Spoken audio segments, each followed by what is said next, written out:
తాకట్టులో ఉన్న బంగారాన్ని విడిపించి ఆ రోజు ఆన్లైన్ రేటుకే మేము కొంటాం. Sharma gold company.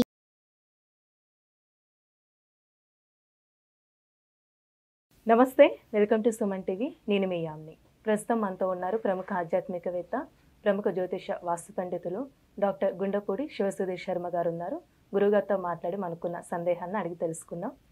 నమస్కారం గురుగారు. శ్రీమాత్రే నమః. శ్రీ గురుభ్యో నమః. కూటికి లేనివాడు కూడా కోటేశ్వర్ అవ్వాలంటే వీళ్ళకి సంబంధించిన పరిహారం అంటూ ఉందా అండి? చాలా మంచి విషయం అమ్మా. ఇప్పుడు ఉండేటువంటి ప్రతి ఒక్కరు కూడా ఆర్థికంగా ఎక్కువగా చాలామంది బాధపడుతున్నారు.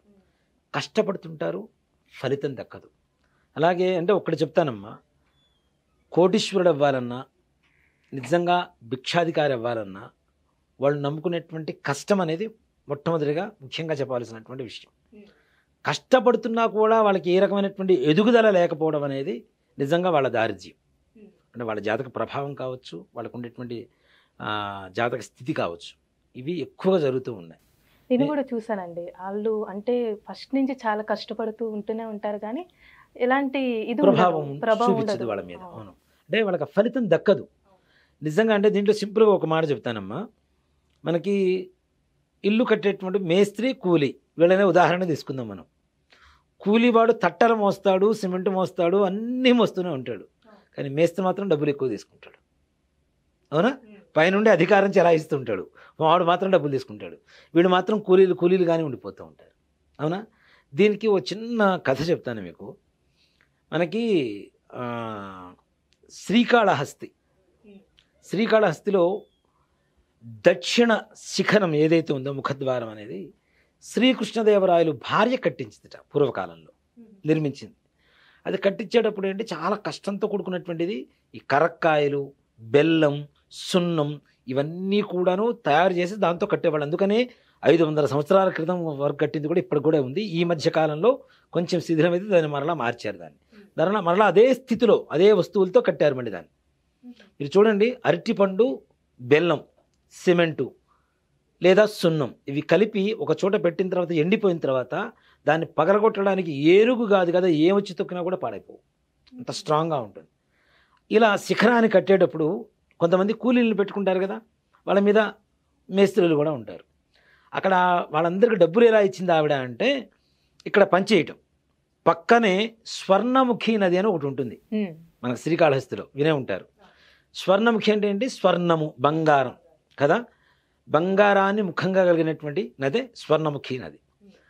ఇక్కడ ఎవరు ఎంత కష్టపడి, సాయంత్రం వరకు కష్టపడి ఆ నదిలోకి వెళ్ళి ఇలా దోసుడు పట్టుకుంటే, ఎవరెంత కష్టపడితే అంత బంగారం వీళ్ళ చేతికి వచ్చేది. వీడు కష్టపడకుండా కూర్చొని పక్కన కూర్చొని కొద్దిగా కష్టపడితే ఆ కొద్ది కష్టానికి తగ్గట్టుగానే ఆ ఫలితం బంగారం వచ్చేది. పొద్దునుంచి విపరీతంగా కష్టపడ్డారు, దానికి తగ్గ ఫలితం దొరికేది. మేస్త్రికి మాత్రం ఇట్లాంటి ఒట్టి చేతులు వచ్చేవిట. అంటే కష్టాన్ని నమ్ముకున్న వాళ్ళు ఎక్కడా కూడాను చెడిపోరు అని చెప్పడానికి ఒక నిదర్శనం ఇది. అలాగే ఎంత కష్టపడుతున్నా లక్, అదృష్టం అనేది కూడా చాలా కావాల్సింది. 99% మన కష్టాన్ని నమ్ముకుంటే 1% భగవంతుడు దయతో 100% పూర్తవుతుంది. అవునా? ఇప్పుడు చాలామంది మంచి క్లవర్స్, ఎగ్జామ్కి వెళ్ళి రాసేవాడు చాలామంది ఉంటారు, కానీ వాడికంటే ఇంకొంచెం ఎక్కువ మార్కులు వచ్చేవాడు ఏంటి, వాడు ఎక్కువ కష్టపడ్డాడు, కానీ వాడికి ఆ లక్, భగవంతుడు అనుగ్రహం కూడా కలుగుతుంది. ఒక్క మార్కులోనే ర్యాంక్ మారిపోతుంది కదా. కదా, 99%, 98%, 1%, ఆ 1%లోనే వాడి ర్యాంక్ మారిపోతుంది. కాబట్టి వీటన్నిటికీ, ఇలాంటి వాళ్ళకి, అన్లక్కీ పర్సన్స్కి, కష్టపడుతున్న వాళ్ళకి అదృష్టం కలిసి రాలేదు అనుకునేటువంటి వాళ్ళకి, నిజంగా మేము పడుతున్నటువంటి కష్టం, కోటీశ్వరుడు అంటే కోటీశ్వరుడు కష్టపడ్డు, కోటీశ్వరుడు అవ్వడానికి పూర్వకాలంలో ఎంత కష్టపడ్డారో అంత కష్టపడుతున్నాం, కానీ మేము కోటీశ్వరుడం కాదు కదా, ఉన్న స్థితి నుంచి ఇంచి మాత్రం కూడా ముందు కదలటం లేదు. అలాంటి పరిస్థితి మాకు కావాలి అనుకునేటువంటి వాళ్ళకి, ఇంచంటే ఇంచే కాదు, ఇంకా వాళ్ళకు అనుకునేటువంటి ప్రతి ఒక్కరికి ఒక డ్రీమ్ లైఫ్ అనేది ఉంటుంది కదా, ఆ డ్రీమ్ లైఫ్ ఫుల్ఫిల్ అవ్వడానికి కావాల్సినటువంటి ఒక మంచి పరిహారం చెప్తాం. తెలియచేయండి. దీన్నే కూష్మాండ దీపం అంటాం. కూష్మాండం అంటే ఏంటి? గుమ్మడికాయ. ఈ గుమ్మడికాయలో 2 రకాలు ఉంటాయి కదా, ఒకటి ఎల్లో కలర్లో ఉంటుంది, ఒకటి గ్రీన్ కలర్లో ఉంటుంది, ఆకుపచ్చ, పసుపు రంగు. ఈ కూష్మాండం అనేటువంటి దాన్ని ముఖ్యంగా ఏమంటాము అంటే, బూడిద గుమ్మడికాయ, అదే గ్రీన్ కలర్లో చుట్టూ మొత్తం బూడిదలాగా భస్మంలాగా రాసి ఉంటుంది, దాన్నే కూష్మాండం అంటాం. నిజంగా అది బంగారంతో సమానం. ఒక మాట చెప్పాలంటే కూష్మాండం అనేది బంగారంతో సమానం. అందుకనే మనం చూడండి, ఇంట్లో కొంతమంది ఆవకాయ, ఉసిరికాయ పచ్చళ్ళు శుక్రవారం మంగళవారం ఎవరికి ఇవ్వరు, అవును, పచ్చడి ఇవ్వరండి. అవునా? అలాగే గుమ్మడికాయ కూడా శుక్రవారం ఎవరికి ఇవ్వరు, ఎందుకంటే బంగారంతో సమానం కాబట్టి. ఈ బంగారం అంటే దాన్ని ఆయుర్వేదంలో అనేక రకాలుగా చెబుతుంటారు. ఆయుర్వేదంలో ఎక్కువగా మెడిసిన్స్కి వాడేటువంటి వాటిలో బుడిద గుమ్మడికాయ ఉంటుంది, వాటి రసం ఉంటుంది. దాని జ్యూస్ తాగడం ద్వారా కూడా శారీరకంగా ఉండేటువంటి రోగాలు పోతాయి, షుగర్ కంట్రోల్ అవుతుంది. అంటే ఇది బంగారమే కదా, మరి విలువ కలదే కదా. ఇప్పుడు ఒక షుగర్ వచ్చిన వ్యక్తికి డాక్టర్ దగ్గర పోతే కొన్ని వేల రూపాయలు అవుతున్నాయి. షుగర్ ఎక్కువ అవడం వల్ల వచ్చేటువంటి వ్యాధుల వల్ల కొన్ని లక్షలు కోట్ల రూపాయలు కూడా ఖర్చు అవుతున్నాయి.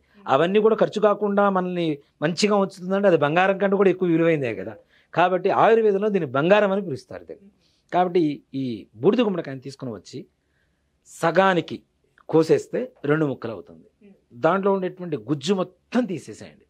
లోపల శుభ్రంగా పసుపు పోయండి. దానిపైన కూడా అంటే బయట కాకుండా పైన అంచుల మీద పసుపు పూసేసేయండి. కుంకుమతో బొట్లు పెట్టండి పైన అంచు మీద పెట్టి, ఒక పేపర్ ప్లేట్ కానీ లేదా విస్తరాకు దొరికితే ఇంకా మంచిది, విస్తరాకు తీసుకొని దాంట్లో దొడ్డుప్పు క్రిస్టల్ సాల్ట్ అంటాం కదా, ఆ క్రిస్టల్ సాల్ట్ దాంట్లో పోసి ఆ విస్తరాకులో పోసేసి దాని మీద ఈ 2 ప్లేట్స్ పెట్టేసి 2 ప్లేట్లలో ఈ దొడ్డు ఉప్పు ఉంచేసి దాని మీద ఈ ముక్కలు ఏవైతే కోసామో మనం పసుపు పూసి పెట్టించామో వాటిని పెట్టి వాటిల్లో నువ్వుల నూనె, కేవలం ఆవు నెయ్యి కాదు, నువ్వుల నూనె మాత్రమే అదే వాడాలి. అదే వాడితే ఇంకా మంచి. నువ్వుల నూనె మొత్తం నిండా నింపేసి వాటిలో అఖండం ఒత్తులు అని చెప్పి పెద్ద పెద్ద ఒత్తులు తయారు చేసుకోవచ్చు లేదా కొనుక్కోవచ్చు. కొనుక్కొని అఖండం ఒత్తిని దాంట్లో వేసి కొంచెం సేపు నాన ఉంచేసి దీపారాధన చేయాలి. గురుగారు, ఈ విధంగా ఎప్పుడు చేస్తే మంచిదంటారు? ఏ వారం అలాంటివి ఉన్నాయా? ఇది కూడా అమ్మా మనకి బహుళ అష్టమి అంటాం. అంటే అమావాస్య ముందు వచ్చేటువంటి అష్టమి, దాదాపు 7 రోజుల ముందు లేదా పౌర్ణమి తర్వాత వచ్చేటువంటి 8వ రోజు. ఈ బహుళ అష్టమి ఏదైతే ఉంటుందో ఆ రోజున కానీ అమావాస్య రోజున కానీ సాయంకాల సమయంలో ఈ దీపారాధన చేయాలి. ముఖ్యంగా బహుళ అష్టమి కానీ లేదా అమావాస్య రోజున కానీ. మరి ఈ రోజుల్లోనే ఎందుకు చేయాలి? బహుళ అష్టమిని మనం కాలభైరవ అష్టమి అని పిలుస్తాం. ఇప్పుడు మనకి ప్రతి నెల మహాశివరాత్రి వస్తుంది కదా, అలానే సంకటహర చతుర్థి వస్తుంది కదా, అలాగే బహుళ అష్టమిని అనఘాష్టమి అంటాం, అలాగే కాలభైరవ అష్టమి అని పిలుస్తాం. ఈ కాలభైరవుడికి ప్రీతికరమైనటువంటి దీపం ఈ కూష్మాండ దీపం కాబట్టి ఈ కాలభైరవుడి ముందు ఈ యొక్క కూష్మాండ దీపం వెలిగించడం అనేది చాలా విశేషం. అలాంటిది మరి కాలభైరవుడి విగ్రహం ఎన్ని చోట్ల ఉంది? చాలా తక్కువ చోట్ల ఉంటుంది కదా. అలా ఉన్న దేవాలయానికి వెళ్ళటం కానీ లేదా మన ఇంట్లో ఉండేటువంటి శివుడి పటం ముందైనా కనీసం చేసుకోవడం కానీ. ఇంట్లో అయితే శివుడి పటం పెట్టుకొని శివుడి పటం ముందు ఇది దీపారాధన చేసుకోవచ్చు. ఇవి చేసిన తర్వాత నిజంగా అవకాశం ఉంటే 108 వడలు చేయండి. మినప గారెలు అంటాం కదా, మినుములతో తయారు చేసేటువంటి మినప వడలు, అది కూడా పొట్టు తీయకుండా చేస్తే ఇంకా మంచిది. ఒట్టి మనకి మినపప్పు ఎట్లా ఉంటుంది, పొట్టు తీయకుండా ఉంటుంది. అలాంటి మినపప్పు కానీ మినుములు కానీ తప్పనిసరిగా నానబెట్టేసి అలాంటి దాంతో పిండి తయారు చేసుకొని దాంట్లో ఈ మసాలాలు గిసాలాలు వేయకుండా అలానే వేయాలి. శుభ్రంగా కొద్దిగా ఉప్పు వేసి ఒక 108 మాల తయారు చేయటం. లేదు అన్నీ చేయలేం, 54 అన్నీ కూడా చేయలేం, కనీసం 27 అవి కూడా చేయలేం, కనీసం 11 ఒక మాలగా గుచ్చి శివుడి పటానికి లేదా ఎక్కడైతే కాలభైరవ ఆలయానికి వెళ్ళి మీరు దీపారాధన చేస్తున్నారో అక్కడ కాలభైరవుడికి సమర్పణ చేయండి. ఈ దీపారాధన చేసిన తర్వాత అక్కడ ఉండేటువంటి పూజారితో అష్టోత్తరం పూజ చేయించండి కాలభైరవుడికి. లేదా ఇంట్లో అయితే మీరు కాలభైరవ అష్టకం, కాలభైరవుడి అష్టోత్తరం పూజ చేసుకొని ఇవి నివేదన పెట్టి ధూపం దీపం నైవేద్యం పెట్టి హారతిచ్చి ఈ యొక్క ప్రసాదాన్ని మీతో పాటు అందరికీ పంచండి. తప్పనిసరిగా కాలభైరవుడి అనుగ్రహం చేత సకల పాప నివారణ, సకల కష్ట నివారణ, సకల దుఃఖ నివారణ, సకలైశ్వర్య ప్రాప్తి కలగడం అనేది తప్పనిసరిగా కలుగుతుంది. దేనికి అంటే కాలభైరవుడికి ప్రీతికరమైనటువంటి ఈ కూష్మాండ దీపం పెట్టడం ద్వారా కాలం మీకు అనుకూలంగా మారుతుంది.